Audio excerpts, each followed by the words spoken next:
Develop a networking database.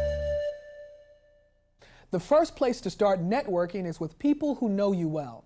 Make a list of past and present business associates, family and friends, church members, teachers, clients, doctors, attorneys, neighbors, bankers and accountants, insurance and real estate agents, past and present classmates. You can also find contacts at places where you volunteer, such as athletic or country clubs, service organizations, and particularly professional organizations that represent the function in which you want to work. Also check local newspapers for business meetings, trade shows, and conventions and activities that reflect your interest and talent.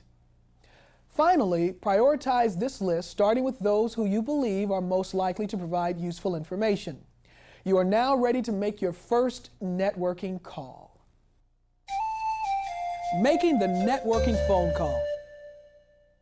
Few of us are comfortable making phone calls to people we know, and even less so to people we have never met.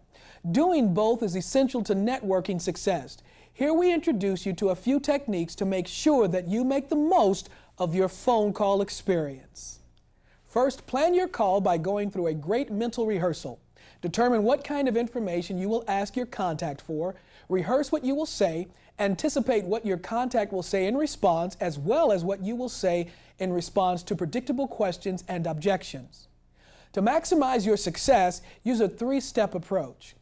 In the opening, begin with a pleasant greeting, identify who referred you, and state your purpose in calling. In the body, summarize your qualifications and request information that will help you in your networking efforts. In closing, ask for further referrals when appropriate, request a face-to-face meeting, and always express appreciation to your contact for taking the time to meet with you. Here is an example of an effective networking telephone statement. Hello, Bill Williams here. Hello, Mr. Williams. This is Mary Johnson of Xavier University. Ted Braxton of International Flavors suggested that I call you.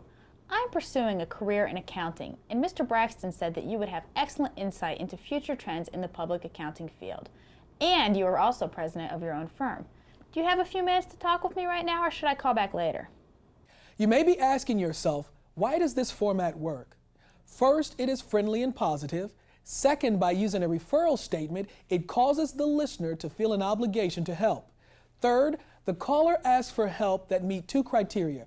It is helpful to the caller, and it is a request for ideas the listener can easily fulfill. Fourth, the caller demonstrates courtesy by asking if it is a good time to speak. It also avoids key pitfalls. It does not turn off the contact by saying the speaker is looking for a job. And by not suggesting she is unemployed and is seeking work, it does not provoke difficult questions, such as, how long have you been looking for a position? Were you laid off or fired? Questions like these must be anticipated, but not encouraged, as they can sidetrack you from your main purpose. Now, let's look at an approach to the body of the telephone call. Let me tell you a little bit about myself. I have an excellent mix of education, experience, and volunteer service. After hearing several speeches from accountants, I decided to become one myself. I supported this goal by majoring in accounting here at Xavier University, where I will be getting my bachelor's degree in May of this year. I've taken 26 hours of specialized accounting courses, and I've also taken courses in finance, marketing, management, and communication. My job experience is highly relevant.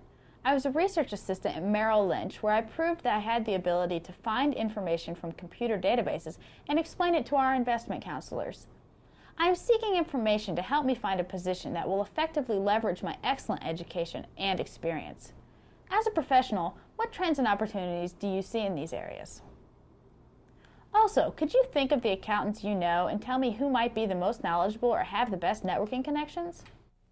Now let's examine why this approach works. First, it summarizes the speaker's qualifications in a positive manner, covering relevant education, experience, and skills. Second, it continues the theme of the call, to ask for information to help in the job search. While it may seem frustrating to not ask if the listener knows of a job, doing so will probably lead to rejection, as the caller may not know of a job and really may not feel he or she knows you well enough to recommend you even if one were available. In closing, ask for referrals and, if appropriate, a one-to-one meeting. Close with a sincere thank you. Also, could you think of the accountants you know and tell me who might be the most knowledgeable or have the best networking connections? If I were you, I'd call Bill Jonas. He's the president of our Chamber of Commerce, and he has wide contacts throughout the city and really throughout the state. And I know he'd look forward to talking to somebody who's looking for their first job now in accounting. Let me see if I can find his phone number. It's 513-555-1234. Thank you very much. Would you mind if I told Mr. Jonas that you referred him to me? Oh, not at all. I have learned a lot through our discussion. Ted suggested that we meet to discuss my career paths. Is there any time that would be good for you to meet for about 15 minutes? How about 8 o'clock next Wednesday morning at my office? Would that be convenient for you? That's great. I'll record that in my date book right now. I really enjoyed speaking with you today, and I will be sure to follow up with those contacts immediately.